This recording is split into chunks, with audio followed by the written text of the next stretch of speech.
안녕하십니까. 반갑습니다. 네, 좀 전에 들리던 노래 무슨 노래인지 아십니까? 3천만 잠들었을 때 이런 노래. 농민가. 농민가. 그죠? 우리 농민들 다 아시죠? 오늘 그 농민분들 나오셔갖고 이 노래 한번 불러야 되는데 다음 주에는 우리 농민분들 김천 농민회에서 농민가 한번 부를 수 있도록 준비해 주십시오. 좋습니다. 예, 요즘에 과일 농사 지으시는 농가분들 뭐 뜨거운 햇볕 아래 또 수확하신다고 상당히 바쁘신 것 같습니다.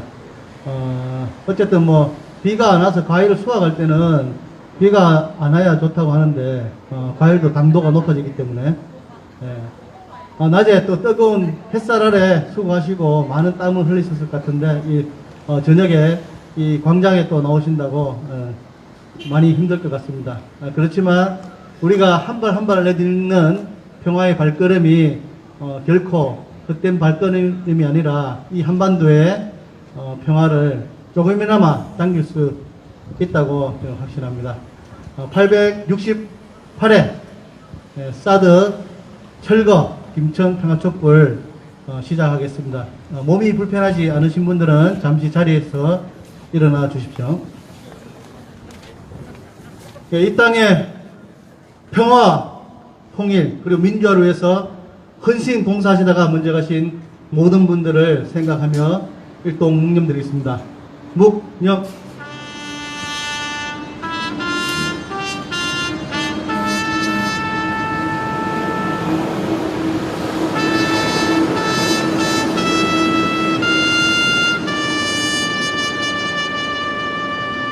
바로 민중의 노래, 투쟁의 노래, 임을 위한 행진곡을 다 함께 제창하겠습니다. 네!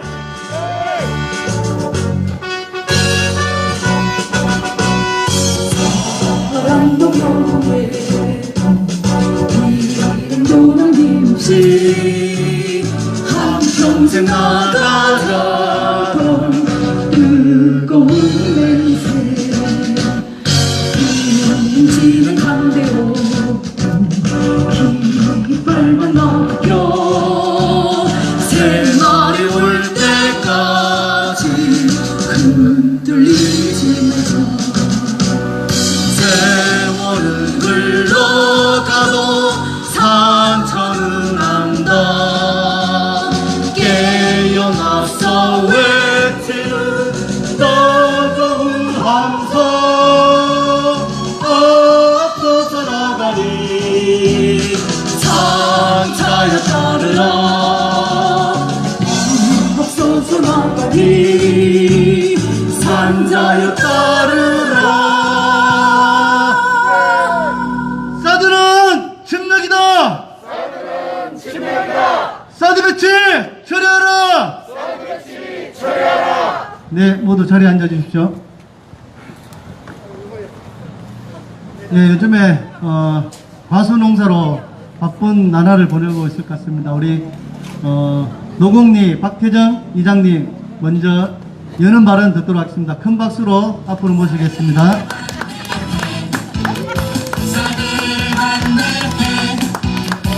사드를 반대해 우리는 사드를 반대해 우리는 사드를 반대합니다. 반갑습니다. 요즘 굉장히 덥죠? 이렇게 더운 날씨에도 불구하고 이 땅의 평화를 위해서 우리 같이 모신 동지 여러분 정말로 또 대성 한번 반갑습니다. 아무튼 우리가 원하는 것은 평화인데 참 쉽지 않습니다. 우크라이나 전쟁 오늘 내가 뉴스를 보니까 패전했는 이런 이야기도 있는데 참 안타까운 이야기인데 전쟁은 어떻게든 간에 사람이 죽기 때문에 이 땅에 전쟁은 어떤 방법으로든지 허용해서는 안 되겠죠. 우리는 꼭 한반도의 전쟁은 불허해야 됩니다. 그러나 요새 소식이 보니까 미국 놈들이 중국한테 좀 딸리는가 해거리 조성을 하려고 저들이 장 1등 해야 되는데 이래가지고 자칫 잘못하면은 우리가 우리나라가 지형적으로 참 불리한 조건이 있기 때문에 얼마들이 오판을 하지 않을까. 우리 대한민국에서는 뭐 이북이 적이라고 했었는데 제일 규적은 미국이시고요, 그죠? 미국이 욕심을 버리고 정말로 인류의 평화를 이해하는 노력을 한다면은 인류는 정말로 행복하게 살 수 있는데 자기가 꼭 1등을 해야 되겠다는 그런 욕심이 있기 때문에 어떠한 일이 일어날는지 정말로 가늠하기가 힘든 것 같습니다. 아무튼 우리는 미국의 야욕을 꺾어야 됩니다. 오늘 우리가 나오신 분들이 몇 분이 안 된다 이렇게 생각하시는지 몰라도 오히려 꼭 평화는 이루어질 것입니다. 절대로 실망하거나 포기하지 마시고 저는 뭐 사드 미국 놈이 어깨에 짊어지고 제 나라로 들어갈 때까지 끝까지 반대 투쟁을 하는 것을 약속드리면서 오늘 인사를 감사합니다.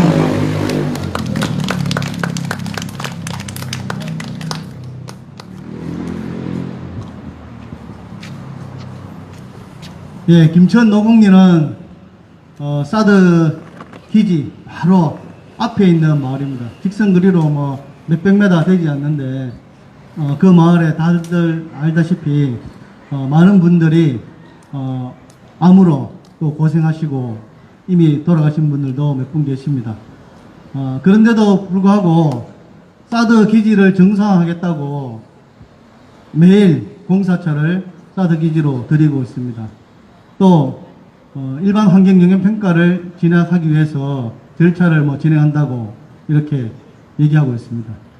성주 주민대책위에서는 지난 목요일 날 기만적인 환경 영향 평가 반대한다 이렇게 기자회견을 하고 군수에게 어떠한 거기에 대한 찬성을 표시하지 말라고 항의 면담을 진행한 걸로 알고 있습니다. 정말로 그렇게 하려고 한다면 모든 절차 중단하고 사드 기지 공사 중단하고 사드 빼내고 사전에 해야 되는데 이거는 뭐 거꾸로 됐잖아요, 그죠?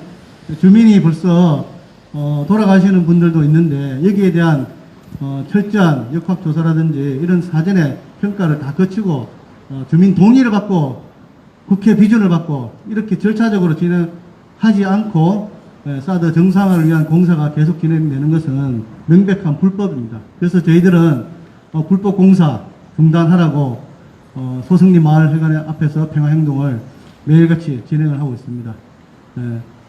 시간이 되시는 대로 많이 함께 해주시면 좋을 것 같습니다. 우리 노곡리 박태정 이장님 발언해 주셨는데 또 마을의 염원을 담아서 구호하고 다음 순서 이어가도록 하겠습니다. 구호하겠습니다. 주민 생명 위협하는 불법 사드 철거하라! 네. 다음 순서는 우리 집회 영상을 찍고 계시는 우리 박병주 선생님 앞으로 모시고 발언 듣도록 하겠습니다. 박수로 모시겠습니다.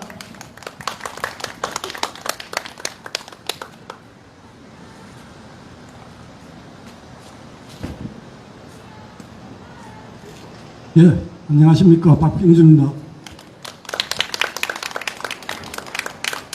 예, 우리가 왜 사드를 반대합니까? 사드는 전쟁 무기입니다. 전쟁을 불러오는 무기이고 평화를 파괴하는 무기이기 때문에 우리가 반대합니다.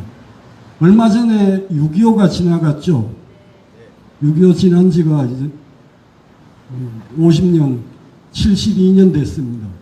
그런데 지금쯤 6.25 당시에 7월 10일, 7월 20일 이 사이에 김천에서는 무고한 인명들이 1200명가량 학살되었습니다. 보도연맹 관련자, 또 김천 형무소에 수감되어 있던 사상범,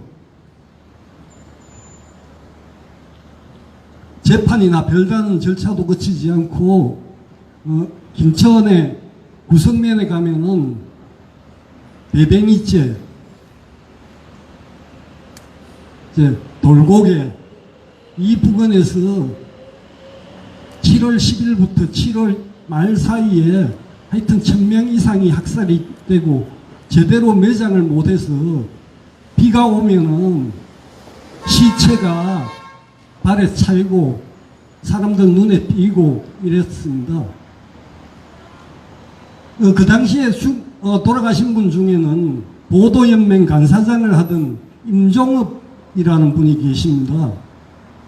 임종업 이분은 사회주의 운동가예요. 1907년에 김천시 한금동에서 태어나가지고 김천초등학교를 다니고 서울로 유학을 가서 배제중학교를 다닙니다.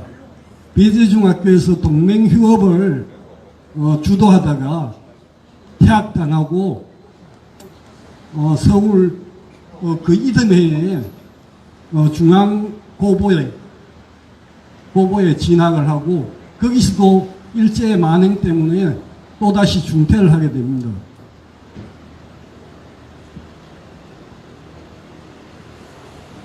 이분이 그 당시에 조선공산당 여기에 조공이라고 하는데요. 그 당시에 일제시대 1920년 당시에는 민족진영이라고 우리가 아까 늘상 얘기하는 민족진영은 전부 친일파고 여기에 항일하는 사람이 없었습니다. 사회주의 계열, 공산주의 하시던 분들, 그 무정부주의자들 이런 분들이 일제에 항거를 했죠. 그래 이분이 그 당시에 조공 재건위에서 뭘 했는가 하면은 청소년을 중심으로 해서 야학을 하고 노동자들한테 이게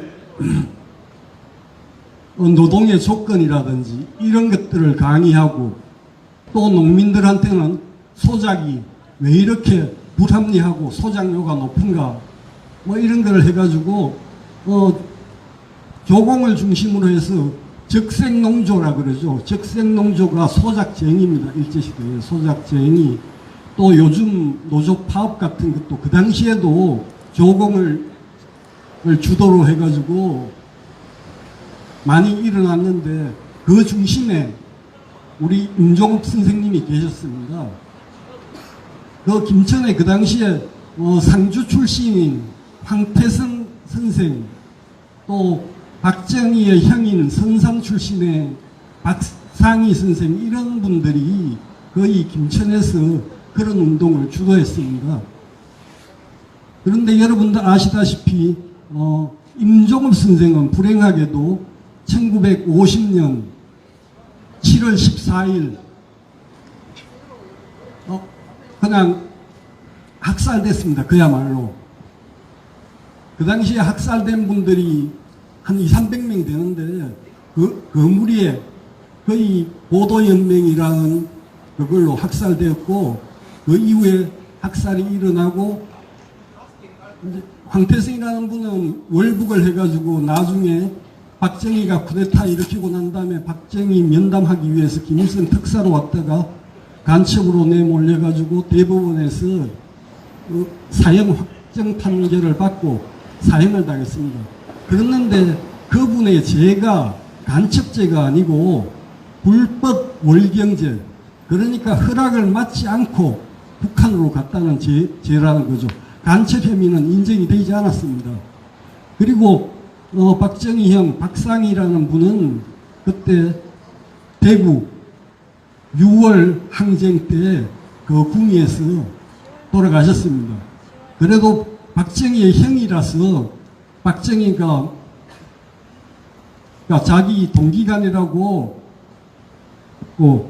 신원보고를 해줘서 뭐 기념하는 데도 있고 한데 황태성 선생도 상주에 가면은 산소가 있습니다. 산소가 있어서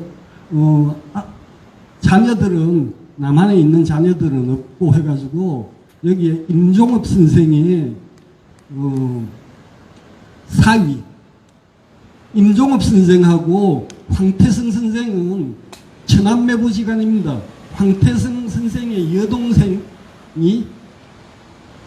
임종업 선생의 부인이고 또 임종업 선생은 설화에 딸만 한 명 있었는데 작년에 돌아가셨습니다. 임미정 선생이라고 그 임미정 선생이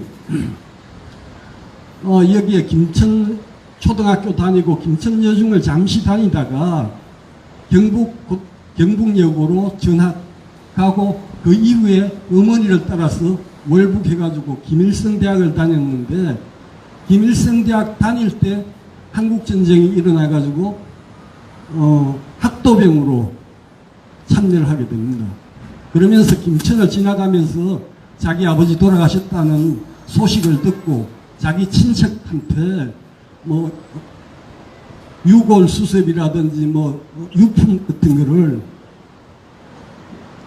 같은 것들을 정리하라고 부탁을 하고 왔는데 그 부탁받았던 분도 그 전쟁통에 돌아가셨다고 그렇게 해가지고 임종업 선생하고 관련되는 그게 아무것도 없습니다.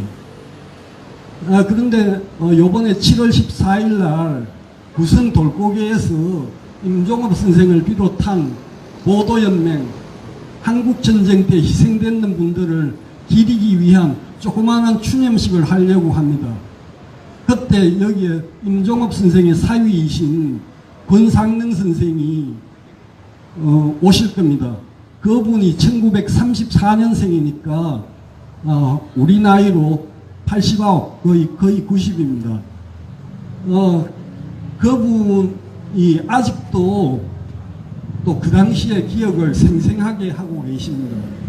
그래 그런 분들한테 그 당시의 상황 이게 지금의 상황이 될 수도 있죠. 사드가 저렇게 버티고 있으면은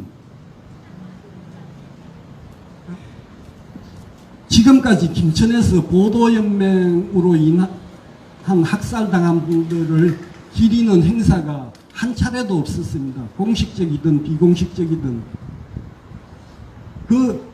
그분들을 뭐 추념하려고 하면은 빨갱이로 몰리고 얼마 전까지는 그런데 노무현 정부 때 이분들에 대해서 피해 보상하겠다고 해가지고 신청을 받았는데 신청자가 그 희생되는 분들 유족이 없어서 그럴 수도 있지만 그분들이 또 김천을 떠나고 또 여기에서 돌아가신 분 중에서는 김천 분들이 아닌 분들이 계시기 때문에 신청자가 100명이 채 안 됐습니다. 그래서 아직도 이 이념의 사슬을 끊어내지 못하고 여기 계신 분들이 안 그렇지만 이 사드를 반대하면 꼭 대한민국 정부를 반대하는 것 뭐 이런 식으로 매도를 하고 아직도 그러고 있는 실정입니다. 우리가 과거를 모르고는 현재가 있을 수가 없고 미래로 나아갈 수 없습니다. 과거를 반성하고 과거를 복귀하고 기억하면 해야지만이 현재의 사드도 몰아낼 수 있고 앞으로의 평화도 지켜낼 수 있을 것입니다. 여러분 중에 시간 되시는 분은 7월 14일 목요일입니다. 11시에 돌고개에서 추념식을 갖고자 하는데 많이 참석해 주시면 고맙겠습니다. 그 돌고개가 어디인가 하면요. 여기에 3번 국도로 가다가 보면은 구성중학교 지금은 기래중학교 구성 분교장 있었는데도 폐교가 됐습니다. 그 구성 분교장에서 면사무소 쪽으로 한 100m 가면은 오른편에 그 학살되는 분들을 발굴했다는 표지판을 만들어 놨습니다. 거기에서 추념식을 가질 예정입니다. 이 사드를 반대하고 전쟁을 반대하고 전쟁이 일어나면은 군인도 희생되지만 무엇보다도 민간인은 군인의 10배, 20배씩 희생이 당합니다. 그래서 전쟁이 안 일어나야 되겠죠. 그 우리가 사드 반대하는 것도 이러한 전쟁을 미연에 방지하고 우리 후손들에게 평화로운 대한민국, 살기 좋은 대한민국을 만들기 위해서 우리가 여기 나와 있는 게 아니겠습니까? 맞습니다. 예, 역사를 기억하는 자만이 지금을 바로 살 수 있고 좋은 미래를 만들어 나갈 수 있을 것입니다. 예, 고맙습니다.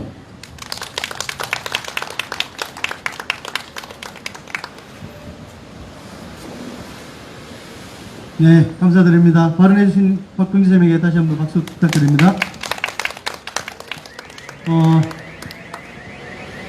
일제 강점기 지나고 이 땅에 해방이 되었지만 완전한 독립, 한반도의 완전한 독립을 가져오지 못하고 분단 체제가 이어지면서 한반도에 전쟁이 또 일어나고 그 분단 체제가 70년 넘게 이어져 오면서 항상 이 우리 한반도가 불안한 그런 상황이 있는 것 같습니다. 그래서 이러한 분단 체제를 끝내지 않으면 온전한 평화가 한반도에 자리 잡기 힘들지 않을까. 예, 분단 체제를 끝내는데 걸림돌, 아주 큰 걸림돌이 바로 사드라고 생각이 됩니다. 그래서 우리는 한반도 평화 체제 통일의 걸림돌 사드를 꼭 철거해내고 평화를 향해서 나아갔으면 좋겠습니다. 다음에는 우리 소성리에서 평화 지킴이로 계속 활동하고 계십니다. 예수 살기의 강영도 장로님 앞으로 모시겠습니다. 큰 박수를 부탁드립니다.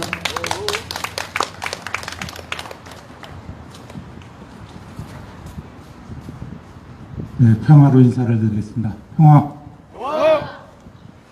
순서가 이렇게 빨리 돌아올 줄 몰랐네요. 오늘 아까 낮에 저녁에 집회에서 발언을 해달라고 부탁을 받았습니다. 저 요즘에 박태정 이장님 그 심정을 이해를 합니다. 매일 위에서 1인시 형식으로 이렇게 지킴이 활동을 하다 보니까 오늘은 또 가서 무슨 이야기를 해야 하나 이러면서 늘 한숨을 쉬고 있습니다. 근데 오늘 발언 요청을 받으면서 그냥 일단 이따가 보면 무슨 말을 할 것인지 하느님이 알려주시겠지 이러면서 그냥 수락을 했는데 다음 주하고 그 다음 주 2주 연속 제가 소송리를 비워요. 그래서 이 주말에 김천촛불에도 2주 연속 나오지 못하게 될 텐데 그 전에 이렇게 뭔가 발언으로라도 기여할 수 있으면 이기에 기여를 하고 가자 이런 생각으로 나왔습니다. 다음 주에는 저를 이 소송리에까지 올 수 있도록 계기를 만들어 주신 분이 좀 다녀가라고 그러셨어요. 그분이 저한테 어떤 거룩한 사명감을 주고 거기서 목숨 바쳐 반미투쟁에 나서라 이렇게 뒤에서 배후 조정하신 건 아니고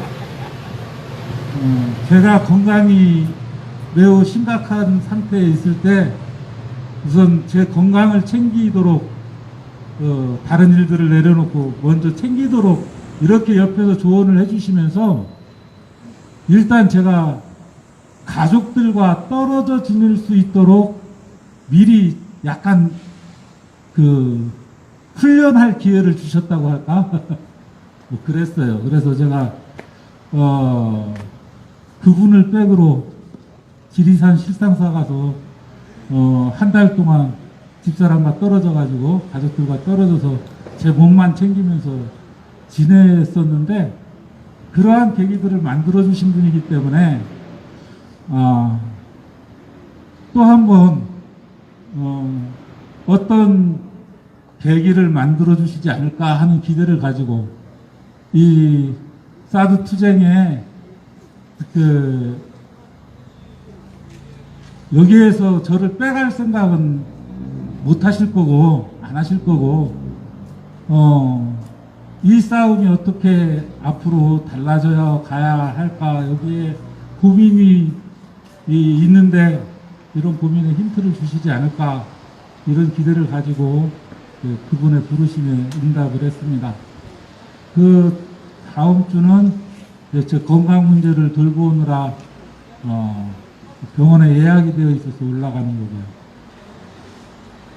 거고요. 쓸데없는 얘기 하느라고 시간을 많이 보냈네요. 아무튼 오늘 무슨 이야기를 할까 이렇게 생각을 했는데 오늘 아침에 정문 앞에서 했던 이야기, 최근에 정문 앞에 올라가서 그 군인들을 상대로 하던 이야기 몇 가지 섞어서 같이 이야기를 해볼까 합니다. 저는 이 세상에 그 전쟁의 원인, 우리가 끊임없이 어떤 폭력의 악순환을 겪고 있는 그 원인 중에 우리들의 잘못된 믿음이 있다고 생각을 합니다. 이 세상을 약육강식 생존 경쟁의 그 마당으로 그렇게 이해를 하고 우리의 삶도 짐승들과 마찬가지로 그런 생존 경쟁을 통해서 우리가 이겨냄으로써 그 생존 경쟁에서 승리함으로써 그 약육강식의 세계에서 우리가 늘 강해서 살아남은 것처럼 우리가 끊임없이 그렇게 물리적인 힘 이런 걸 강한 것을 추구하도록 그렇게 지금 교육받으며 살아오고 있다. 우리가 그런 데 젖어 있다. 이런 생각을 합니다. 그 자연 다큐를 보면 그런 장면들을 수없이 보여주잖아요. 서로 잡아먹고 잡아먹히고. 그런데 동학의 가르침은 세상을 약육강식의 세상으로 바라보지 않았습니다. 이천식천 하늘이 하늘을 먹여 살린다라고 그렇게 가르쳤습니다. 제가 그렇다고 지금 동학에 대해서 잘 아는 건 하나도 없어요. 그냥 잠깐 보았던 이야기 속에서 아하 하고서 깨달았던 공감하면서 딱 봤던 것 뿐이죠. 그 개벽이라는 아주 지루하고 재미없는 영화, 그 해월 최시영의 그 도발이 이야기를 영화로 그린 그 작품 속에 나오는 한 장면이 그런 장면이었어요.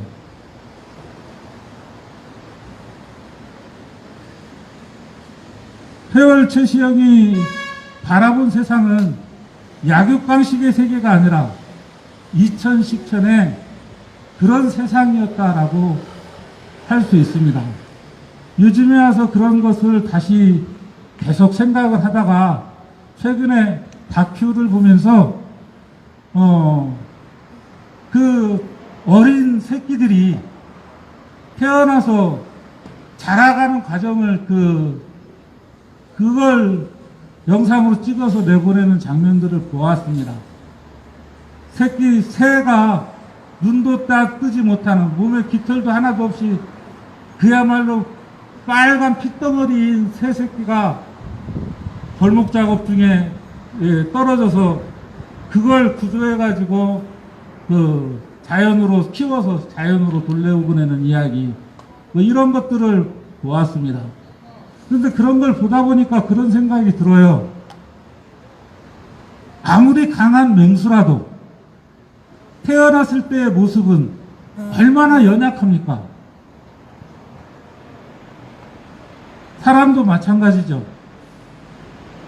약육강식의 원리를 가지고 생각해보면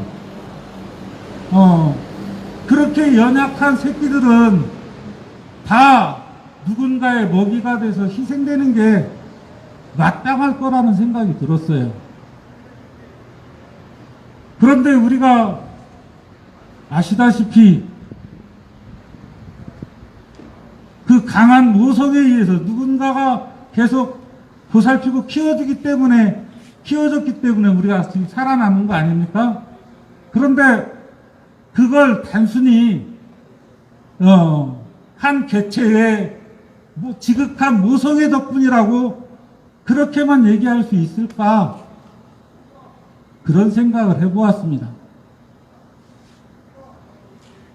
자식이 버린 부모도, 자식을 버린 부모도 있는데 그 부모에게 버림받은 자식들도 잘 살아남아서 훌륭하게 크고 이 사회에서 꼭 삐뚤어진 길만 가는 게 아니라 훌륭하게 제 몫을 다하는 그런 사람으로 성장해 가잖아요. 생각해보면 나라는 존재의 근본 바탕이 약육강식의 전쟁을 통해서 내가 그 생존 경쟁에서 살아남아서 내가 존재하는 것이 아니라 우리가 서로 상생하고 보호하는 그런 공존 공영하는 그러한 원리 속에서 내가 존재하고 하게 된 바탕이 거기에 있다, 이런 생각을 해보았습니다. 그래서 이 세상을 그렇게 약육강식의 전쟁터로만 가르치고 끊임없이 우리에게 치열하게 경쟁하도록 누군가를 짓밟도록 이렇게 강요하는 그런 세상은, 그런 작자들은 우리가 모두 악마로 불러 마땅하다, 이런 생각을 해보았습니다. 물론 그렇게 우리들에게 그런 경쟁을 강요하고 우리를 전쟁터로 내보내려고 하는 그 집단의 가장 대표적인 존재가 누군지는 잘 아시죠? 예. 우리는 그래서 그들과 끊임없이 맞서 싸워야 한다고 생각합니다. 또 한 가지, 이제 뭐 같은 연장선에서 계속 이야기할 수 있는 내용들인데요. 우리는 지금 어떻게 싸우고 어떻게 우리가 해야 할 일의 가장 중요한 부분이 무엇일까, 이런 생각들을 늘 하는데 그 중에 한 가지가 그렇게 잘못된 사고방식에 젖어 있는 사람들을 깨워내는 일, 그 사람들이 진실을 올바르게 알도록 만들어주는 일에 좀 더 적극적으로 노력을 해야 한다라는 생각을 합니다. 물론 저도 그런 일을 제대로 못하고 있는 사람 중에 한 사람인데, 아무튼 우리가 지금 적어도 여기 계신 분들은 미국이 이 세상에 어떤 존재인지, 미국이란 나라가 어떤 나라인지, 특히 한반도에서 얼마만큼 악마의 역할을 해왔는지 잘 알고 있습니다. 그래서 우리는 미국이 우리의 수호천사라고 하는 이야기를 들으면 우선 대뜸 성질부터 나죠. 그런데 아직도 이 땅에는 미국을 친구처럼 여기고 천사처럼 여기는 그런 작자들이 아직도 너무 많아요. 그래서 그들이 어떠한 존재인가를 끊임없이 우리가 이야기를 해야 하고, 우리가 이미 알고 있는 사실들을 끊임없이 되새겨 주어야 한다라고 생각합니다. 여러분들도 잘 아시는 얘기들이지만, 그래서 요새 정문 앞에서 몇 가지 이야기를 했는데, 그 중에 하나가 미국이 이 땅에 수호천사라고 이야기를 하는데, 미국이 이 땅에서 지키고 키워온 것이 무엇이냐? 이 땅에서 무엇을 지켜주고 무엇을 키워줬느냐? 우크라이나 전쟁에서 보듯이 그들은 신나치를 키우고 뒷바라지 해왔습니다.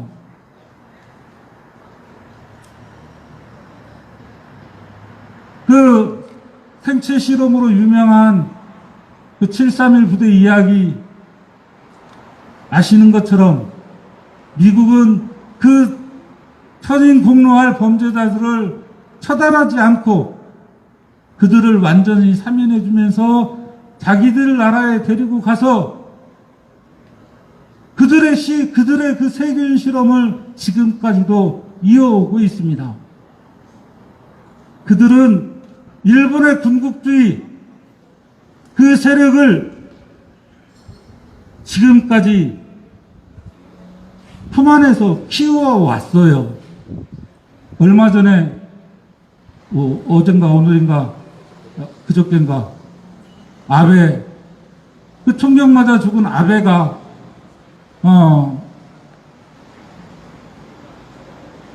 지금까지 일본에서 가장 그 군국주의의 부활에 앞장서왔던 인물 아닙니까? 그 인물을 누가 키웠습니까? 그 아베 할아버지, 그들을 일본에서 계속 살아남고 정계의 지도자가 될 수 있도록 키워온 것이 미국의 메가더였다고 저는 그렇게 생각합니다. 다른 예도 수없이 들 수 있습니다. 중동에서 그 오사마 빈라덴 누가 키웠다고요? 누가 훈련시켰다고요? 미국은 세계 곳곳에서 전쟁을 수행할 능력이 있는 그런 존재들은 언제든지 완전히 말살하는 것이 아니라 그들을 계속 뒤에서 품에 품고 키워왔습니다. 이 땅에서도 마찬가지입니다. 친일파들을 그들 품에 품어서 키워가지고 이 땅에서 선과 악이 뒤바뀐 그런 현실을 만들어가지고 지금까지 지켜왔습니다. 이 땅에서 미국이 지켜준 집단, 미국이 보호해온 그런 사람들이 있다면, 미국의 덕으로 잘 먹고 잘 산다고 말한다면 그들은 모두 친일파의 후예라고 말해도 다름이 없을 겁니다.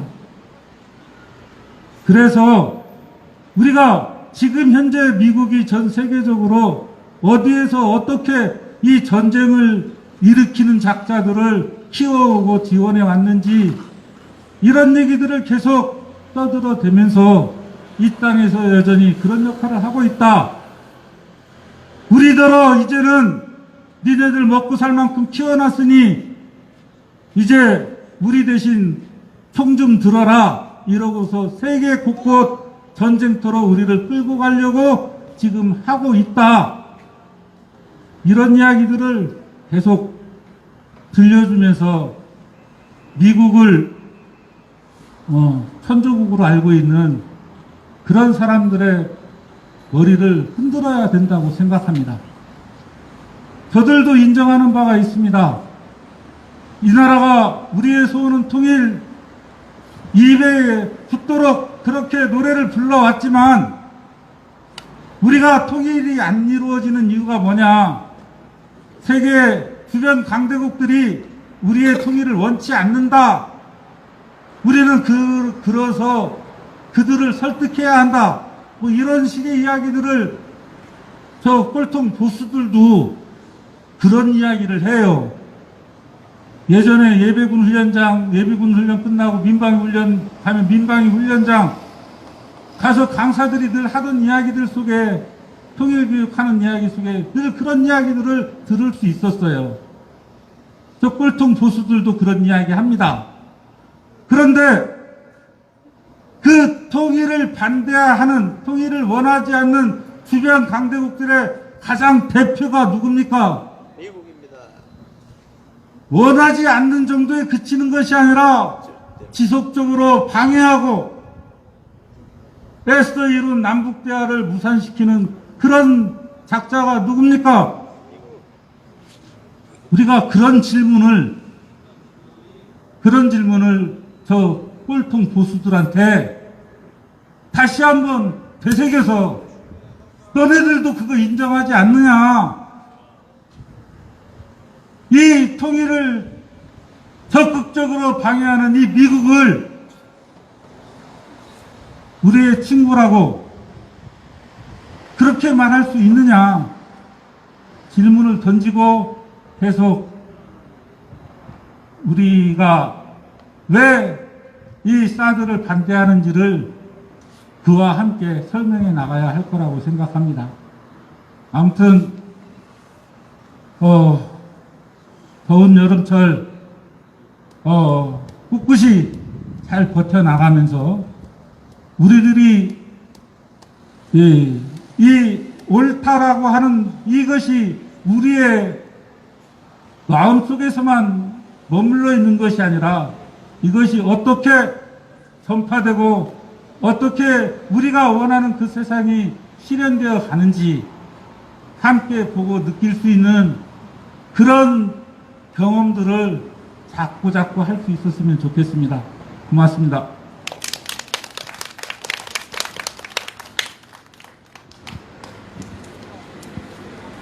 예, 긴 말씀 해주신 우리 예수살기의 강윤주 장로님 감사드립니다. 큰 박수 부탁드리겠습니다. 우리가 정말 이 한반도에 전쟁 위기까지 치달았던 그 시간들이 몇 년 전에 있었습니다. 그리고 또 그러한 분위기가 한순간에 또 평화가 또 싹 트는 평화의 모드로 전환되는 것도 우리가 직접 목격했습니다. 그렇습니다. 남과 북이 언제든지 손을 잡고 손을 내밀고 대화를 한다면 한반도에 자주적으로 평화를 가져올 수 있다는 것을 가능성을 봤습니다. 누군가의 방해만 없다면 남과 북이 직접 나서서 대화하고 손을 내밀고 잡아준다면 충분히 가능하다는 가능성을 우리는 보았기 때문에 포기하지 말고 끝까지 우리가 함께 외쳤으면 좋겠습니다. 네. 구호 하나 하고 다음 또 발언자 모시도록 하겠습니다. 우리가 평화다! 사드 뽑고 평화 심자! 예, 이번에는 우리 소승리에서 우리 사드 투쟁의 큰 한 축이죠. 운불교. 예, 운불교 우리 강현우 교무님을 앞으로 모시고 발언 듣도록 하겠습니다. 큰 박수로 모시겠습니다. 반갑습니다. 평화로 인사드리겠습니다. 평화! 네, 우리 장로님께서도 이제 아베 전 총리 이제 고 연가가 되신 아베 전 총리 얘기를 해주셨는데, 먼저 돌아가신 분이기 때문에 연가의 이제 완전한 해탈 천도를 이제 기원하면서,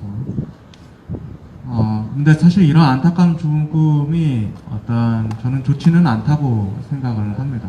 왜냐하면은 우리 박건준 선생님이 얘기한 것처럼 역사는 제대로 기억돼야 되고 제대로 평가받아야 되는데 이러한 안타까운 죽음은 미화되기 그 사람이 미화되기 십상입니다. 그래서 역사적으로 제대로 평가, 마스크를 좀 벗고 하겠습니다. 이게 숨이 안 쉬어지네요, 오늘따라. 제대로 평가받을 수가 없기 때문에 이런 안타까운 죽음은 사실 좋지는, 역사적으로는 좋지 않다라고 생각을 합니다. 그렇기 때문에 우리는 아베 전 총리에 대해서 한번 기억해 볼 필요가 있다라고 생각을 해요. 우리와의 관계에서. 가장 가까이는 아까 우리 장로님이 말씀하신 것처럼 군국주의의 가장 선두주자였었고, 그리고 한국과의 역사 왜곡에 가장 앞장섰던 인물이었죠. 그리고 그 역사 왜곡에 가장 최근에 있었던 사건이 바로 일제 강제징용자에 대한 우리 재판부가 배상 판결을 에 대해서 일본 제철에 배상을 하라라고 이야기를 했을 때 일본 제철에서 안 하겠다라고 얘기했죠. 그래서 그 재산에 대해, 한국에 있는 재산에 대해서 압류 조치를 한다라고 했을 때 아베 전 총리 당시에 이것에 대해서 경제 보복을 했습니다. 우습게도 수입 어떠한 그 제재가 아니고 수출 제재를 했습니다. 물건을 팔겠다는 사람이 안 팔겠다라는 아주 전대미문의 수출 제재를 했죠. 그 대상은 반도체였습니다. 반도체 다 기억을 하실 거예요. 한번 되짚어 보는 겁니다. 그때 당시에 반도체 수출 제재를 하면서 우리나라 보수 여당, 그때 당시엔 보수 야당이었죠. 보수 야당과 보수 경제학자들, 그리고 신문 기자들 정말 얼마만큼 난리를 쳤습니까? 이 수출 제재하면은 우리나라 반도체 산업 다 죽는다. 이것에 대해서 우리가 협조를 일본과 빨리 이 관계를 해소를 하기 위해서 우리가 굽히고 들어가야 된다 라고 이야기를 정말 날이면 날마다 입에 닳도록 했었는데, 그 결과는 어떻게 됐습니까? 그 결과는 어쨌든 우리가 반도체 산업에 대해서 일본으로부터 탈일본을 하는 계기를 마련을 했죠. 근데 그 탈일본을 계기를 마련을 한 것이 문재인 정부만의 업적이었나요? 그렇지 않습니다. 그 큰 한 축을 마련했던 것은 바로 국민들이었습니다. 노 재팬 운동. 일본 물건을 사지 말자 라는 그 일본을 통해서 그 결과는 어땠나요? 어쩌면 저는 역사상 가장 강력했던 불매운동이었고 가장 성공적인 불매운동이었다라고 생각을 해요. 제가 기억하는 가장 성공적인 불매운동 중에 약간 미완으로 그쳤지만 하나는 남양 유업이었는데, 저는 남양 유업보다 가장 성공적인 것이 바로 일본 불매운동이었다고 생각을 합니다. 그때 당시 우리나라 그 맥주 매출의 1위가 일본 맥주였는데 27위로 그때 떨어졌었고, 그리고 전국에 있는 그 유니클로 매장도 많이 문을 닫았죠. 상징적인 게 종로 3가에 있는 유니클로 매장이 문을 닫았고요. 닛산 자동차는 우리나라에서 철수했습니다. 그것이 다 누가 이뤄낸 거였죠? 우리나라 국민들이 이뤄낸 거였습니다. 그런데 그 결과는 어땠나요? 그 결과는 어땠죠? 이거에 더해서 일본은 결국 제재 조치를 풀지 않았고, 한국에서는 이것에 대해서 한국 정부는 거기에 더 나아가서 그때 당시 한일 지소미아 1년마다 갱신되는 한일 지소미아 종료를 선언을 했습니다. 정말 문재인 정부 몇 안 되는 칭찬할 만한 일이었죠. 그렇게 국민과 정부가 양손 양발 잘 맞춰가면서 잘 가는가 싶더니 거기에 찬물을 끼얹은 것이 바로 문재인 정부였습니다. 한일 지소미아 종료를 철회한 것을 연장한다라는 이 말도 우습지도 않는 걸로 한일 지소미아 종료를 사실상 철회를 했습니다. 그 철회의 명분은, 어떠한 조건은 그거였죠. 일본이, 아베 정부가 이 수출 제재 조치를 철회를 하고 그때 당시부터 우리나라 일본과의 어떠한 여행 이런 것도 다 멈추게 됐었는데 이거 풀면은 우리가 종료 철회 연장을 우리도 이제 연장 조치를 이제 풀겠다라고 했지만은 그 협박이 무슨 협박입니까 그게 이미 종료는 철회가 된 거죠. 근데 그 이면에는 일본의 어떠한 강력한 제조 이미 일본과의 경제 전쟁에서 승리를 얻어가고 있는데 그 승리에 찬물을 끼얹는 결정적인 역할을 한 것은 일본이 아니라 미국이었다라는 걸 우리는 알고 있습니다. 그때 당시에 국방부 장관을 그때 당시 얼마 전은 아니죠. 책을 하나 나온 거를 제가 보지는 않았고 리뷰를 봤는데 JTBC 그 외교부 기자 팀이 문재인 정부 5년 동안의 어떤 외교부 전반적인 사안에 대해서 이렇게 책으로 냈더라고요. 그때 당시 지소미아 건에 대해서도 글을 썼는데 그 지소미아에 깊이 관여했던 관계자가 이렇게 전달했다고 그래요. 미국이 굉장히 지소미아 종료한 것에 대해서 미국이 굉장히 불쾌해야 한다. 불쾌해하면 안 되죠. 미국 불쾌해하면 안 되죠.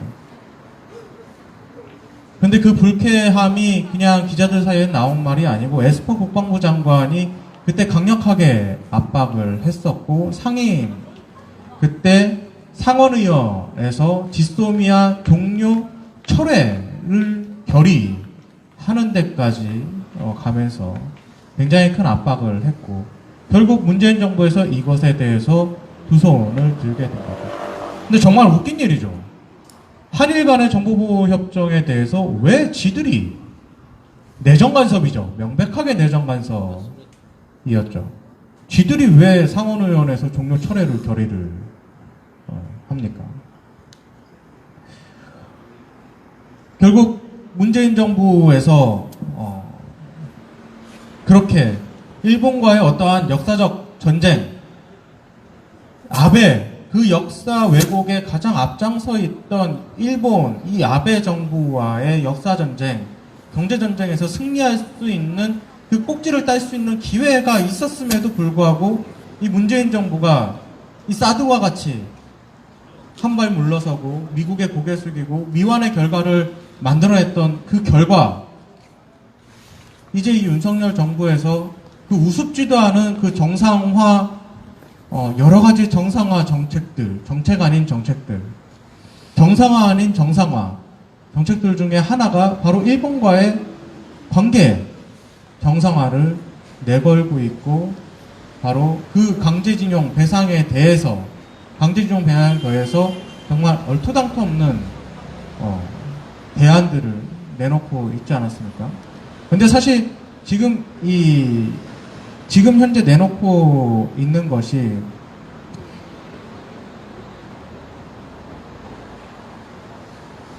이제 조현동 외교부 1차관이 주관하고 있는 강제징용 민간협의회를 꾸려서 한국과 일본 기업이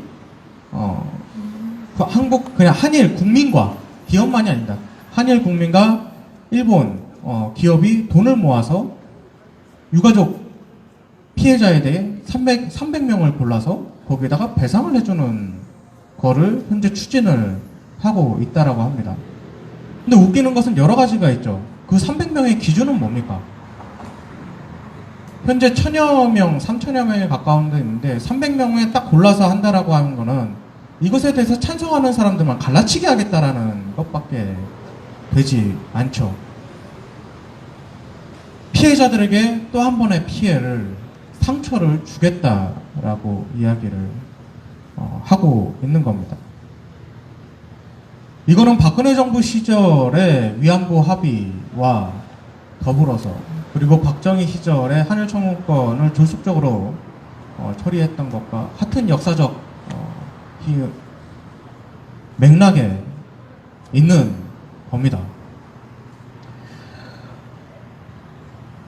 중요한 것은 이 역사적 왜곡 혹은 그 피해자들의 그 역사를 덮는 데 있어서 그 결과는 결국 그 피해자들에게만 있는 것이 아니고 바로 현재에 살고 있는 대한민국 국민 모두에게 영향을 미친다라는 겁니다. 당시 박근혜 정부에서 한일 위안부 협의의 그 본질은 무엇에 있었습니까? 한일 위안부 협정의 본질은 한미일 동맹에, 군사동맹에 있었습니다. 한미일 군사동맹의 가장 걸림돌이었던 게 한일 간의 역사적 문제였고, 한일 간의 역사적 문제를 덮고자 어떻게든 덮으려고 했던 게 이 위안부 합의였습니다. 한일 위안부 합의 끝나자마자 했던 게 바로 지소미아였죠. 지소미아 끝나자마자 했던 게 뭐였나요? 사드 배치였습니다. 한국과 미국과 일본의 군사동맹의 핵심이 바로 미국의 MD 체제입니다. 이것은 피해자들에게만 피해가 아니고 결국 역사적 문제를 우리 박광 선생님이 얘기한 것처럼 역사적 문제를 제대로 기억하고 제대로 평가하지 않으면은 결국 그 피해는 온전하게 현재를 살아가고 있는 사람들이 입는다라는 건 정형적인 증거입니다. 그리고 그 방법은 박정희 때나 그의 딸 박근혜 때나 그리고 그의 적자라고, 이제는 적자죠. 적자라고 할 수 있는 윤석열 정부나 똑같은 방법으로 피해자들을 또 한 번 상처 주고 역사를 덮음으로써 그 방법을 진행하고 있다라는 겁니다. 어쩌면은 윤석열 정부가 이렇게 적폐 정권 혹은 친일파 정권의 적폐가 될 수 있었던 거는 이런 말은 안 됩니다. 이게 그 할아버지가 일본 문구성 제1호 장학생이어서만은 아닐 겁니다. 그리고 연자제죠. 그렇게 하면 안 됩니다. 우리까지 그러면 안 됩니다. 하지만 본인이 똑같은 일을 행하지 않는다는 건 연자제가 아니죠. 본인의 책임입니다. 저는 그 할아버지의 그늘을 이 윤석열이 벗어나지 못하고 있다. 그 식민지 사관의 그 식민지 역사관의 역사의식을 벗어나지 못하고 있다. 그 증거가 이번에 나토 회의에 가서 그렇게 한일 정상회담 하려고 하다가 결국 퇴짜 맞지 않았습니까? 아니 해주겠다라는 거 다 해주, 외교관계에서 해주겠다라는 거 다 해주다고 다 얘기해놓고서 누가 거기에 협상을 하러 나옵니까?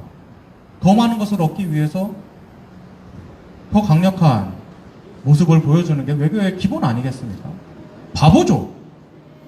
빠까.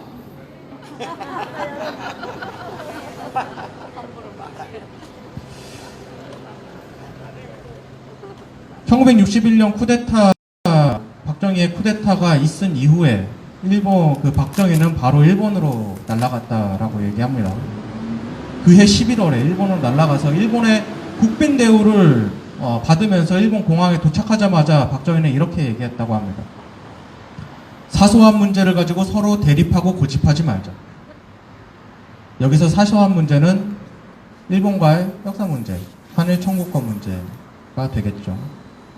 그리고 한일 국교 정상화를 강행했던 당시 외무부 장관은 그 외무부 장관의 회고록에 나온 내용입니다. 뒷말이 아니고 회고록에 직접 쓴 내용입니다. 이케다 수상을 만나서 이렇게 얘기했다고 합니다. 선배들, 우리를 도와주십시오. 일본은 우리보다 분명 앞섰으니 형님으로 모시겠소. 그러니 형 같은 기분으로 우리를 키워주시오.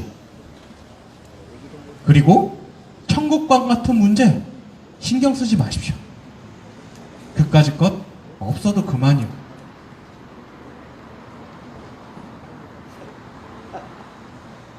정확히 맥락이 맞닿아 있지 않습니까? 말과 상황은 다르지만은 윤석열 정부의 자세와 이 박정희의 자세, 방법이 다르지 않습니다. 그리고 그 목적 또한 다르지 않습니다.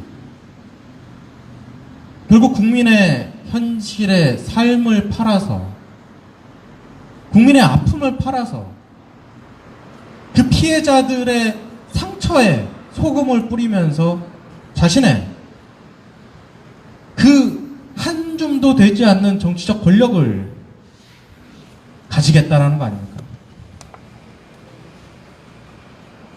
하지만 현재만 팔아먹는 건 아니죠. 결국 대한민국 국민들의 미래까지 팔아먹으려고 하는 겁니다. 이런 것을 매국이 아니라면 무엇을 매국이라고 하겠습니까?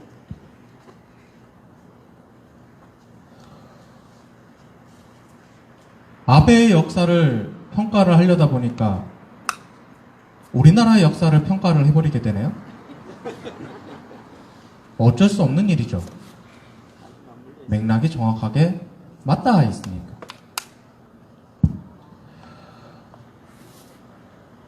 그러나 과거에 박정희 때와 박근혜 때는 다르고 박근혜 때와 현재는 또 다릅니다. 위안부 합의, 청구권은 그렇게 넘어갔지만은 위안부 합의 어떻게 됐죠? 결국에는 사실상 무력화 됐습니다. 그리고 현재 진행되고 있는 이 민간 협의에 쉽게 되지 않을 겁니다. 왜냐하면은 그들은 변하지 않았지만은 국민들은 변화했기 때문이죠. 국민들은 끊임없이 힘을 쌓아왔고 그 권력에 대항하는 자주력을 길러왔습니다. 박근혜 때는 그 정권 말기까지 우리가 그 못 볼 거를 보고 피해를 입었지만은 저는 이 정부 그렇게 오래 갈 거라고 보지 않습니다. 매일 아침 하는 얘기죠. 사실 기도와 같은 겁니다. 영혼은 이루어집니다. 행동과 같이 한다면. 그게 기도의 원리예요. 합리적인 방법을 통해서. 문재인, 윤석열 정부는 끊임없이 이 역사를 과거로, 어두운 시대로 회귀를 시키려고 할 겁니다. 한일 간의 국교를 정상화하겠다라고 하는 것 자체가 과거로 회귀하겠다라는 것. 아베 전 총리가 안타까운 죽음을 당한 이때 그의 죽음을 미화시키면서 한일 간에 이 정상화를 하려고 분명 노력할 것입니다.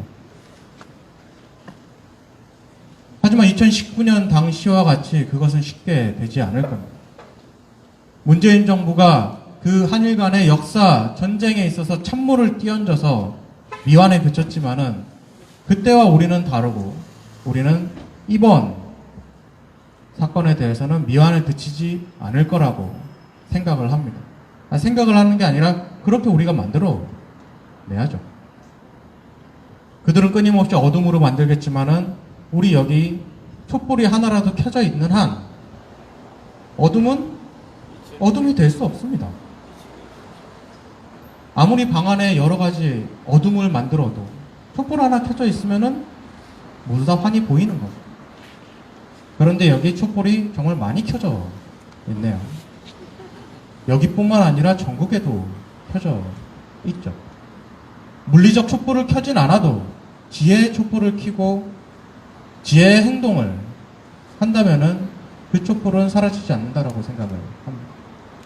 그리고 우리는 매주 화요일, 수요일, 목요일 바로 소성리에서 그리고 매주 일요일 이곳 김천에서 촛불을 행동으로서 켜고 있습니다. 우리가 촛불을 꺼뜨리지 않는 한 이 세상의 빛은 사라지지 않습니다. 함께 끝까지 이 촛불을 지켜나갔으면 좋겠습니다. 이상 마치겠습니다. 감사합니다. 공지 하나 죄송합니다. 현재 월요일과 금요일 우리들의 투쟁을 통해서 월요일, 금요일 경찰은 오지 않기로 했습니다. 크게 한 박수 한번 하시죠. 와, 고맙습니다. 현재 그런데 상황이 변경돼서 아침 저녁 평화행동 우리가 함께했던 평화행동은 현재 하기는 쉽진 않게 됐어요. 그래서 현재 1인 시위까지만 가능한데 현재 장로님께서 현재 고생해주고 계십니다. 현재 1인 시위를 장로님께서 이렇게 발언하는 원래 우리 아침 평화행동 하듯이 이렇게 하고 있는데 그렇게까지 하지 않으셔도 됩니다. 피켓팅으로만도 괜찮습니다. 아침 시간, 저녁 시간 피켓팅으로만도 해도 괜찮으니까 너무 부담 갖지 마시고 언제든지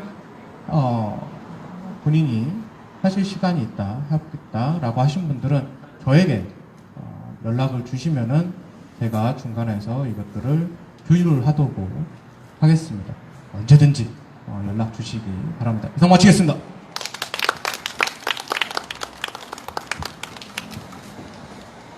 네, 감사합니다. 현재 관계, 일본과의 관계, 미국과의 관계, 쭉 역사 연관 지어서 좋은 말씀 해주셨습니다. 네, 강현욱 교무님께 다시 한번 큰 박수 부탁드립니다. 네, 오늘 김천 평화 촛불은 여기까지 순서입니다.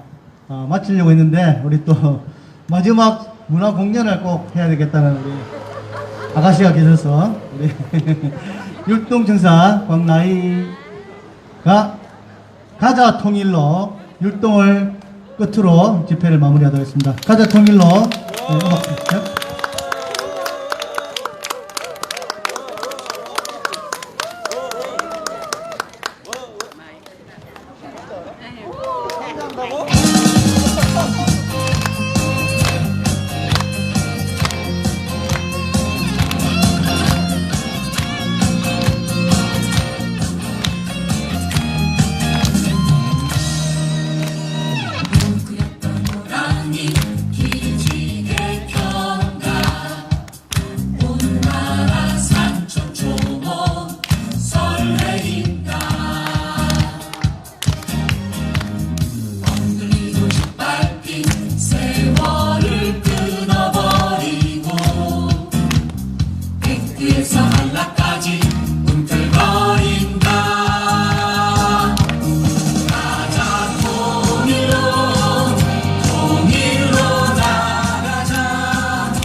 우리 아이들이 나중에 커서 통일된 한반도에서 살았으면 좋겠습니다. 예, 그래서 우리가 밝힌 이 촛불 끝까지 놓지 말았으면 좋겠습니다. 구호로 마무리하겠습니다.